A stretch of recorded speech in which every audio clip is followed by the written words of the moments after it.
Hello बच्चों, कैसे आप सभी।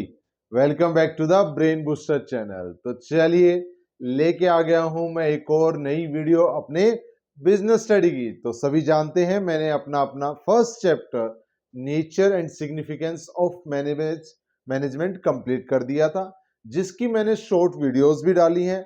आप जाके उस चैप्टर को कंप्लीट देख सकते हैं। देन उसकी मैंने पूरी एक कंप्लीट वीडियो भी डाली है, जहां से वन टाइम में आप कंप्लीट चैप्टर को भी कर सकते हैं। अगर जिसके पास टाइम है कि वो लंबा टाइम दे सकता है तो वो वहां से कंप्लीट चैप्टर कर लीजिए, और जिसको ऐसा लगता है कि नहीं मैं कंप्लीट टाइम नहीं दे सकता हूं, मैं शॉर्ट टाइम, कभी 10 मिनट टाइम दिया, कभी 15 मिनट टाइम दिया, इस तरीके से अगर टाइम देता हूं तो आप उस हिसाब से भी उसको कर सकते हैं। और आज हम जो है हमारा नेक्स्ट चैप्टर जो है प्रिंसिपल्स ऑफ मैनेजमेंट स्टार्ट करने वाले हैं, जो हमारा बिजनेस स्टडी का सेकंड चैप्टर है और एग्जाम पॉइंट ऑफ व्यू से बहुत ही ज्यादा इंपॉर्टेंट चैप्टर है, क्योंकि यहां से आपको एमसीक्यू के साथ साथ रिटन क्वेश्चंस 4 to 5 मार्क्स के भी डेफिनेटली देखने को मिलते हैं, क्योंकि इस चैप्टर के अंदर बहुत से इंपॉर्टेंट कंसेप्ट्स हैं, बहुत से इंपॉर्टेंट प्रिंसिपल्स हैं जो आप सभी को पता होना जरूरी है। एंड यही वो चैप्टर है जिसके अंदर बच्चों के बहुत से डाउट भी रहते हैं, क्योंकि उनको 14 प्रिंसिपल्स, फ्योल्स, टेलर्स, इनके प्रिंसिपल्स जो हैं वो प्रॉपर्ली अंडरस्टैंड ही नहीं हो पाते हैं। तो बच्चों आपको बिल्कुल भी किसी तरीके से घबराने की जरूरत नहीं है, डरने की जरूरत नहीं है। आप जुड़े रहिए ब्रेन बूस्टर चैनल के साथ में। आपको एक एक वीडियो, एक एक प्रिंसिपल इस तरीके से समझाया जाएगा कि आपको किसी और चीज की सोचने की जरूरत नहीं है। आपको अपने आप ही वो माइंड में क्या हो जाएगा, सेट हो जाएगा। देन आप बस एग्जाम में एक बार रेफर किया, चले गए, एंड जो भी आया आप अपने आराम से लिख सकते हैं। एंड अब मैं ये कोशिश करूंगा कि पहले वीडियो में मैं सिर्फ पॉइंट्स दे रहा था, कुछ मेरे व्यूअर्स से उन्होंने बोला भी था कि सर आप सिर्फ पॉइंट्स मत दीजिए, आप थोड़ा थ्योरी भी।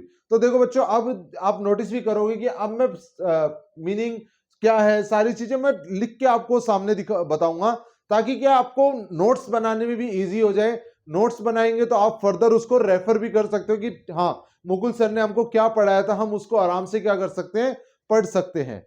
एंड एक और चीज, ये वीडियो सीबीएसई के साथ साथ अदर स्टेट बोर्ड जितने भी हैं उन सभी के लिए इंपॉर्टेंट है। जितने भी स्टेट बोर्ड्स हैं सभी में ये चैप्टर इंक्लूड है, सभी के लिए ये चैप्टर बहुत इंपॉर्टेंट है। हर जगह ये, हर यूनिवर्सिटी, हर आपके बोर्ड में ये एग्जाम, ये चैप्टर आता ही है, और यहां से सबसे ज्यादा आपको क्वेश्चन देखने को मिलता है, मैक्सिमम नंबर वाला ये चैप्टर है। तो चलिए, ये थी हमारी बातें हमारे इससे रिलेटेड। अब हम बात करते हैं हमारे चैप्टर की, प्रिंसिपल्स ऑफ मैनेजमेंट। देखिए ये चैप्टर बताएगा क्या, ये प्रिंसिपल का मतलब होता है सिद्धांत। प्रिंसिपल का मतलब होता है सिद्धांत। अब मैनेजमेंट जो है वो भी कुछ प्रिंसिपल्स के बेस पे चलता है, कुछ सिद्धांत होते हैं, कुछ सिचुएशंस होती हैं जिसके आधार पे ही कि ये सिचुएशन आती है तो हमें इस तरीके से इसको टैकल करना है, ये सिचुएशन आती है तो हमें ऐसे टैकल करना है, हमें इन प्रिंसिपल्स को, इन सिद्धांतों को फॉलो करना है ताकि हमारा मैनेजमेंट अच्छा चले। तो काफी ऐसे प्रिंसिपल्स होते हैं जिनको हमें फॉलो करना चाहिए। तो देखिए बच्चों, इसका मीनिंग क्या बोलता है। Principles of management are general guidelines. ये जर्नल गाइडलाइंस होती हैं, एक रूपरेखा होती है जिसको हमें गाइडलाइंस को फॉलो करना होता है, which can be used for, जो कि हमें यूज करनी है किसके लिए, for conduct in work place under certain situation. मतलब अगर कोई सिचुएशन आ जाए, उस सिचुएशन में हमें हमारा किस तरीके से वर्किंग करना है, किस तरीके से काम को करना है, किस तरीके से प्रोसेस करना है, किस तरीके से उस काम को चलाना है, ये सारी चीजों के लिए क्या है, कुछ सर्टेन गाइडलाइंस होती है जिसको क्या किया जाता है, मैनेजर के द्वारा फॉलो किया जाता है। इट ऑल्सो हेल्प मैनेजर्स, ये मैनेजर्स की भी हेल्प करता है to take and implement thoughtful decisions.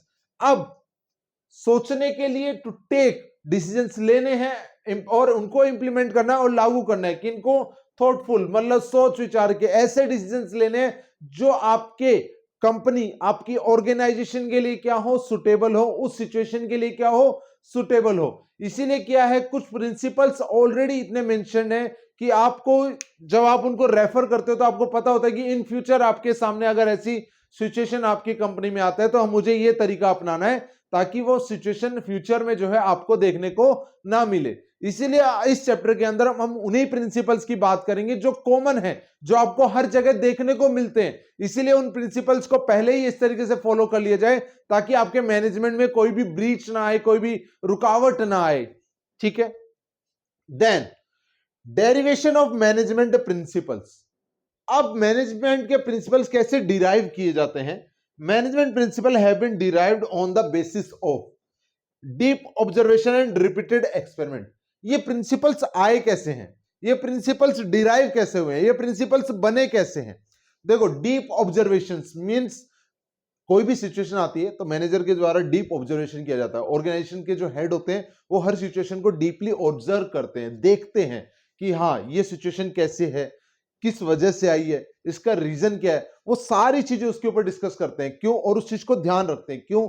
क्योंकि इन फ्यूचर अगर ऐसा कुछ होने लगे तो हम इसको प्राइमरीली या फिर पहले ही क्या कर सके, उसे टैकल कर सकें easily. And on repeated experiments, और बार बार उन एक्सपेरिमेंट्स को हम फॉलो करते हैं, हमारे न्यू एक्सपेरिमेंट्स को हम लागू करते हैं, जिससे कि हमें क्या करते हैं, जब हम कोई भी नई चीज एक्सपेरिमेंट करते हैं या कोई भी नई चीज सोचते हैं और वो अप्लाई करते हैं हमारे मैनेजमेंट के अंदर, तो उससे क्या होता है, हमें आउटपुट आता है कि क्या हाँ ये हमने अब फॉलो किया था, ये इस सिचुएशन में हमने लगाया तो इससे हमें ये आउटपुट मिला, ये हमने इस प्रिंसिपल को फॉलो किया या हमने ये अपनी थिंकिंग अपनी सोच डाली तो जिससे हमें ये आउटपुट मिला।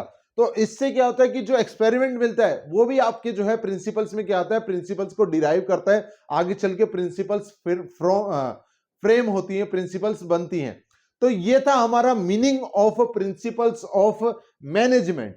ठीक है, तो बच्चों अगर आज की वीडियो और आज का कंसेप्ट अगर आपको अच्छा लगा हो, समझ में आया हो, और अगर किसी भी टाइप का डाउट है तो प्लीज कमेंट बॉक्स में लिखिए ताकि मैं आपको डाउट्स को अच्छे से क्या कर सकूं, कवर कर सकूं। तो आज के लिए इतना ही बच्चों, मिलते हैं हमारे नेक्स्ट कंसेप्ट की वीडियो में। जय हिंद, जय भारत।